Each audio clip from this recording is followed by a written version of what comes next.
anyone's first time here? Yay! Well, welcome to Winterthur, and then welcome everyone else back. So glad to have you here.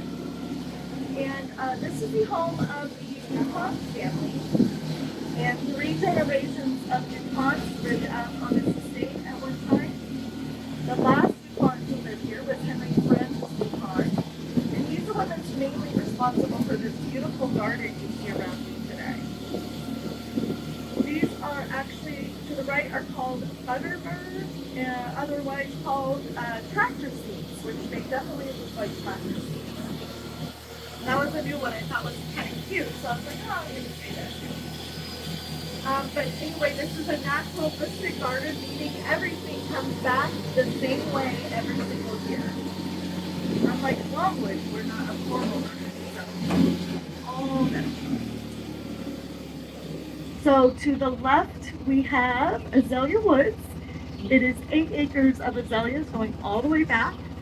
And as you can see, they're giving us a beautiful show. There are coral azaleas, purples, pinks, hot pink, purple, white.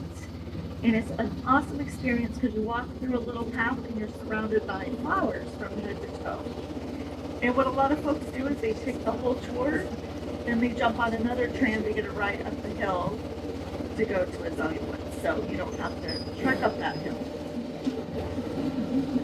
And Henry Francis DuPont purposely created layers in his garden. So the first layer is the Pachysandra that you see here to the left and right. That was the main ground cover he used. He mixed in with flower bulbs, perennials, ferns, of course. Second layer would be the shrubs, like the rhododendrons to the right, azaleas to the left, mixed in with a whole bunch of other shrubs. Third layer would be the shorter trees. Fourth layer would be the tall trees. He did this so everywhere you look, there's something beautiful to look at, different colors, different textures. It's just appealing to the eye at all levels. You can really see it during the fall months when all the different colors of leaves are on the trees. Look at this beauty and these beauties over here. They're absolutely gorgeous.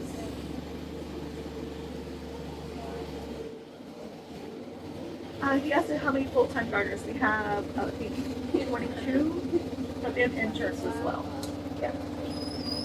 So to the left, look at these two beautiful azaleas. This is the 1750 house, and of course it was built in 1750 in Newcastle, Delaware. When it was torn down, Henry Francis had his work crew bring all the supplies up, and they built the same house around the HVAC system. So that is where the air conditioner is held. It was also a smokehouse. That's why there are holes at the top there. And if you look to the right, we'll see our first view of the house. And yes, I call it a house. I don't call it a mansion because Henry Francis never called it a mansion. It is 175 rooms and spaces, 9 stories. And a lot of folks think that he built the house this big as a way to show off his wealth, but that really wasn't the case. He wanted a place to display his collection of antiques that he collected over his lifetime. He wanted to put those items on display for us to enjoy years after he was gone. So you can see the house is a neutral color. It's painted a neutral color, and it is hidden into the side of the hill. It is kind of hidden into the trees that already existed. A lot of these trees were here long before the DuPonts even arrived, and they arrived in America New Year's Day 1800. So these trees are really, really old. But he used these trees to kind of hide the house into, because he didn't want the house to take over the look of the garden. He wanted everything to kind of flow naturally. Even the inside decor in the house kind of matches the outside gardens. Everything just kind of flows together. And if you take the self-guided tour, you'll start right there where that glass conservatory is. I highly recommend it. It's a really fun tour. But back to his collection of antiques, there are 90,000 pieces in the collection. And these are furniture, china, paintings, everything that you can think of. And so we're just very lucky that we get to see all those antiques on display. And if you see the entire hill from side to side, from here all the way down to the house, was covered in bright blue flowers called Glory of the Snow. That way Ruth could look out her bedroom window every day and see that beautiful blanket of flowers every single morning. This was Henry Francis's first big gardening project, and when he graduated from college, from Harvard, he came back here and started this project. And he started the first year planting 29,000 flower bulbs. The next year they planted 39,000 flower bulbs, and now there are millions of flower bulbs. So these are the hostas I was telling you about that the deer, we'll just drive by and the deer will be standing here right next to us. So, munching away. What? Not yet. Not yet. But it's a succession garden. So this is where I like to explain everything was planted at a certain time for a certain reason. So when the daffodils die back, hostas come up and cover those dead daffodils. And everything just works in order the way it's supposed to. Put a lot of time and research into everything we do.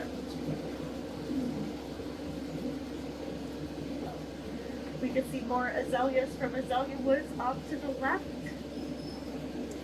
And these beauties to the right. Aren't they gorgeous? This tree here is the most photographed tree on the estate. It's the cutleaf Japanese maple. And the tree is at the visitor center. It's the same exact tree. They were both planted here around the 1970s. And that one kind of grew into this one, so that's why this one's missing the right side, the side closest to us.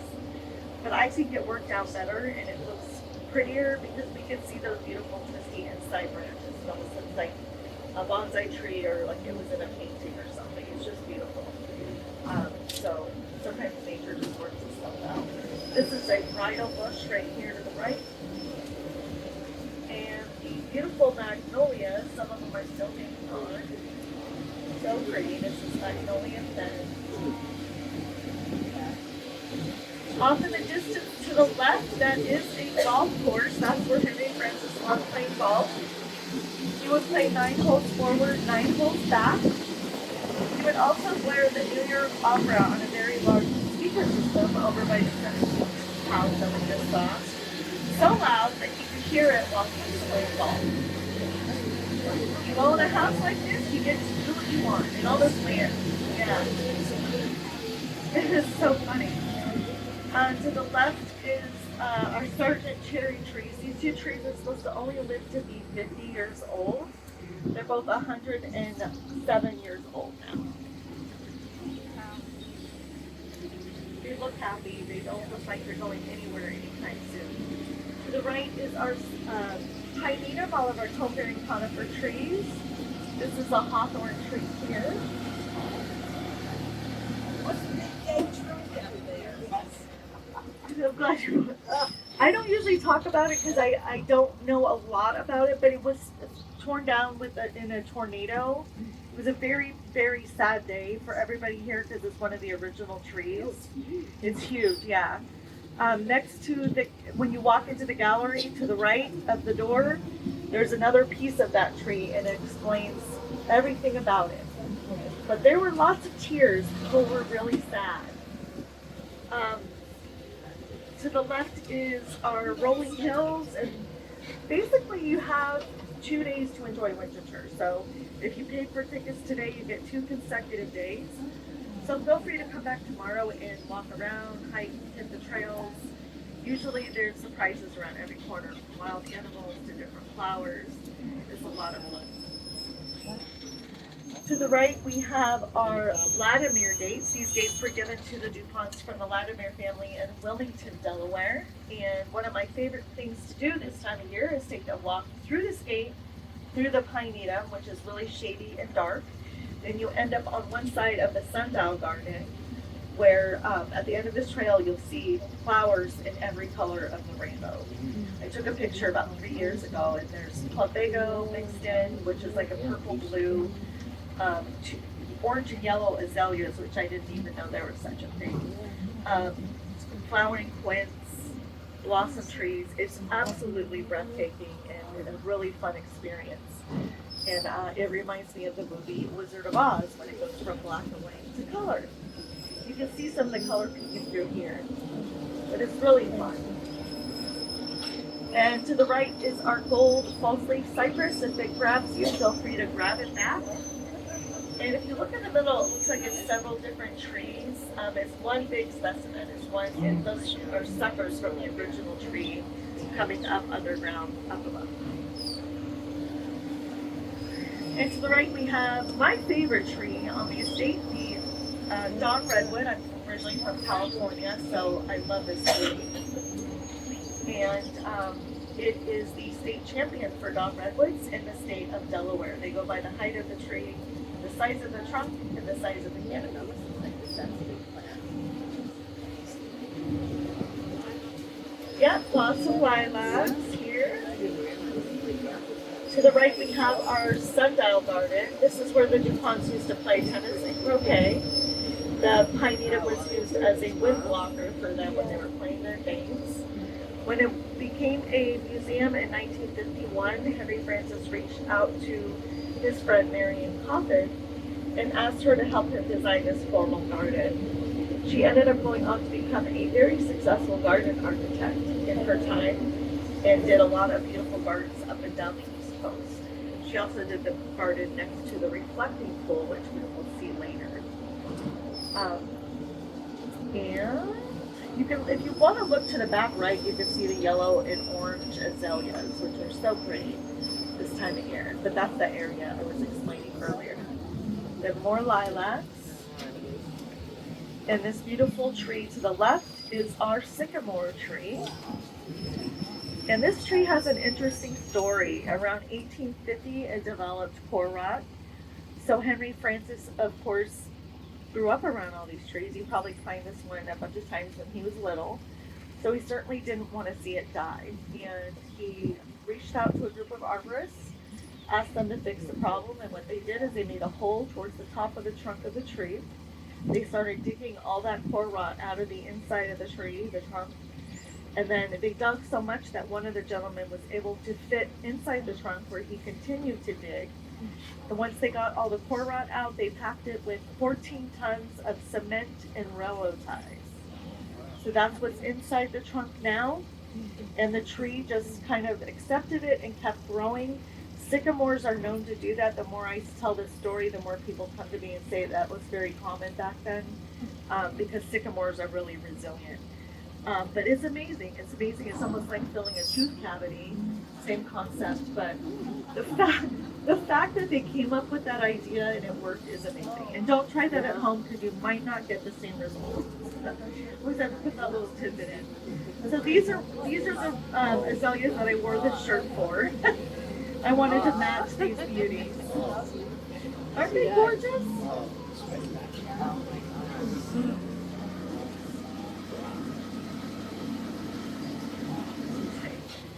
To the right over here is Enchanted Woods. This is the fairy village. It's where the DuPont girls used to play when they were little. Make sure to look at this rhododendron, guys. But it was, the girls were Ruth Ellen and Paulina DuPont. They just had a playground up here when they were little, and the story goes that when they grew up and moved away and got married, the fairies that they played with became lonely. So in 2001, Enchanted Woods was built to bring other children up to keep those fairies company. If you look to the right towards the back, you'll see a cute little witch's hut with a roof that looks like a witch's hat. And then there's a larger fairy house towards the back, a cottage. There's a life-size bird's nest, a mushroom ring where the folks are standing and they spit out water and cool everybody off. There's a place for tea parties. They thought about everything you could possibly think of in a fairy bucket. We even let kids and adults borrow fairy wings while they're visiting. Don't be ashamed to put those fairy wings on, everybody. So this is our first stop, Enchanted Woods. Again, it's apologize for the breaks. I'm going to be emailing someone else.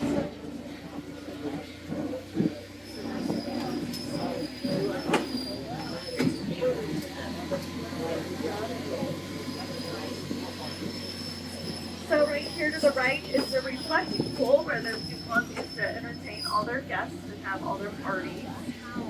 I don't usually let folks off here, but these folks requested before the tour and asked if they could get off here, and I said it was fine. Their parties, everybody would sit around the pool, eat, drink, listen to music, and it's where we currently have weddings. Imagine how beautiful it looks at night with the whole house lit up, all the windows are lit up, and then there's white lights kind of draped throughout this area. Very pretty. And this is another area Marion Coffin helped Henry Francis design. The reflecting swimming pool is on the other side of the stone wall here. And the reason they call it a reflecting pool is it has black dye in it, which one keeps the algae from growing, but it also reflects the beautiful plants and flowers off of the water. It's no longer in use, it's just for looks now. And sometimes it has beautiful lily pads. There's frogs in there. It's really beautiful. And if you go up the steps to the right, it will take you to the koi ponds filled with our koi fish. And then if you keep going straight up those stairs, it's a great spot to kind of get a feel of how big the house really is when you're standing there looking up at it. But this is also a good spot where you can definitely see the house was hidden into the side of the hill, into those trees that already existed, because they're towering way over the house. So that was all done purposely. I believe these are going to be lily flowers to her right. This is our research library. It is open to the public if anyone wants to check it out. It's a beautiful library. This is a euonymus tree. A little euonymus tree over here to the left, and then our beautiful magnolias kind of hugging the library there. Besides collecting antiques and gardening, Henry Francis DuPont also liked to farm. He listed his occupation as a farmer at one time. He had over 450 Holstein Friesian cattle that would graze in this area that we're driving through now. These cattle produce award-winning milk with a really high butter fat content. And we all know butter makes everything better. And these cows lived such a stress-free life, they didn't have to cross the road and compete with traffic. They have their very own cow underpass. Very spoiled. They made really good milk, so it all worked out. We'll see the dairy farms when we go back around. But here to the left up on the hill are the two orange and yellow azaleas as well. There's like a rainbow of azaleas up there. Very pretty. So this is the spot we usually see the red fox. So if anyone sees her, please let me know. She's my favorite. I like to think that we're friends. She's coming up to the Tram. But she hangs out in this area.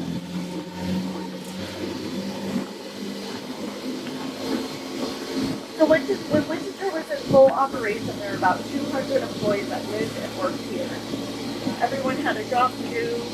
A lot of people describe it as the show Downton Abbey. But a lot of kids lived here as well with their parents that worked here. There are 90 outbuildings, like houses surrounding us in the woods, hidden of course, where all the previous employees lived. And some employees live in those houses now.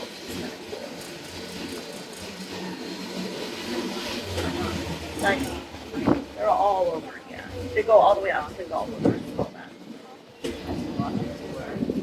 So this is the East Farm, where all the livestock was kept.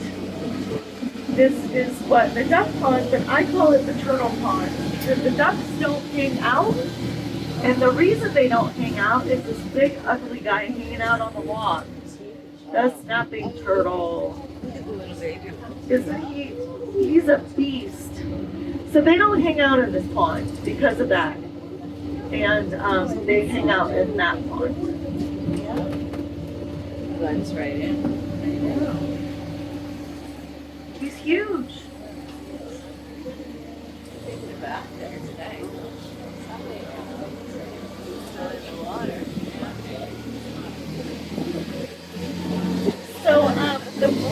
Winterthur used to be 2,600 acres. It's now 1,000 acres. So the area on the other side of the fence here is Wilmington Country Club. So that used to be part of Winterthur.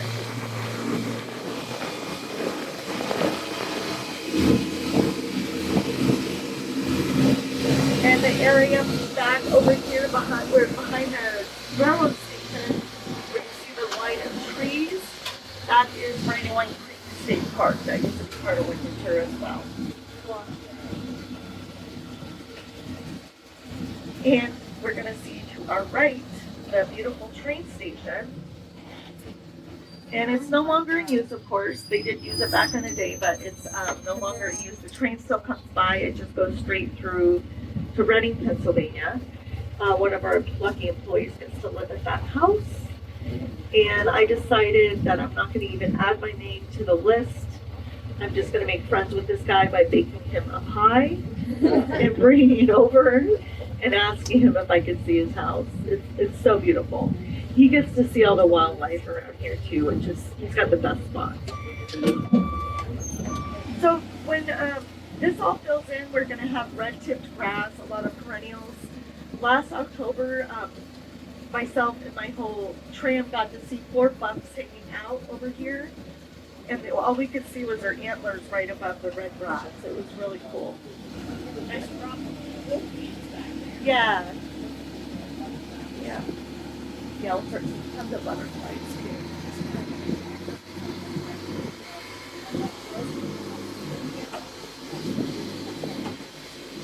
The area to the left of the farm is actually leased out to different farmers every year. And then they put their equipment in the barn and grow whatever they want in that space. Last year it was corn. The year before that it was sorghum. So we don't know what's going to be in there this year. But it's pretty cool to see it all grow. To the right, buoys that you see in this pond, this is the East Farm Pond. And the buoys are used for a project that the Delaware Estuary is doing, where they use freshwater mussels to filter water. So one mussel filters 10 gallons of water, and those are filled with baby mussels, big mussels, everything you can think of, every size of mussel you can think of, and then they come out and check to make sure everything's going well with that project.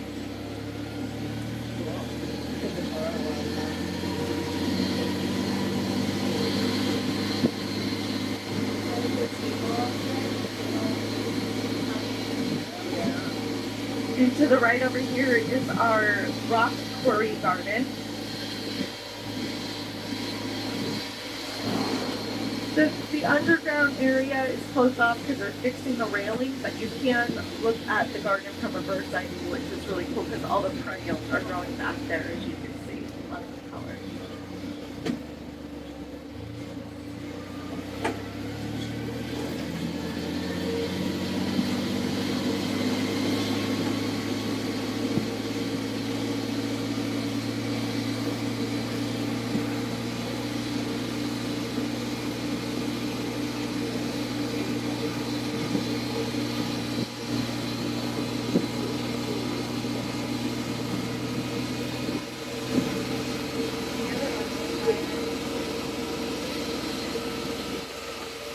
Now we're coming up to the top of the cow underpass. And if you look to the left, you'll see our dairy barn. And this is where all the milk was made. And the creamery is to the right of the dairy barn. And then, of course, ignore that ugly cell phone tower. But that's where all the milk was made. And then this hill came in handy for the kids that lived on the estate, because they would sled down this hill when it would snow. And they would try their hardest to make it through the cow underpass right out the other side. I'm sure they hit the brick wall a bunch of times, but one of my coworkers spoke to a gentleman yesterday that lives here, and he one of the questions she asked him is if that really happened. He said, yeah, they love doing that. These are buckeye trees for the Ohio State tree, the buckeye.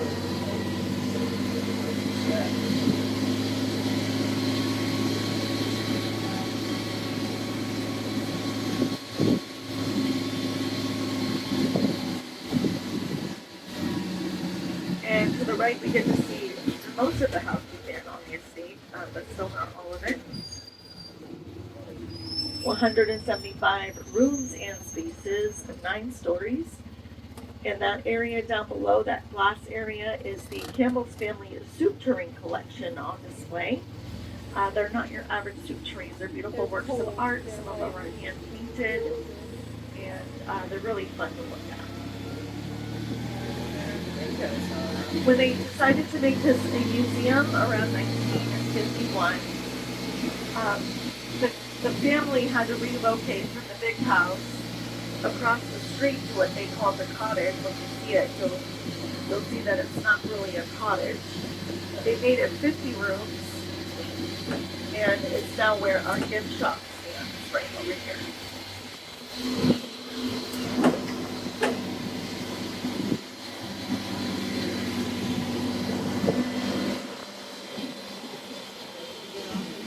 So this brings us to the end of the tour. This is the gallery. You're more than welcome to step off here and check out the gallery. Or you can stay on with me. I'll take you up to the house, and then we'll go back to the visitor center. I'll get off and look at the museum.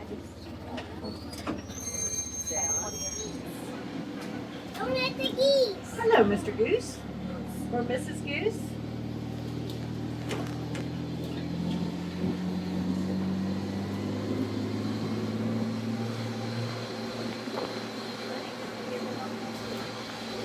And now we're back at the visitor center. And I thank you all for coming on my garden tour. I hope you have a lovely day. And I'm so glad you chose to spend it with us. Thank you.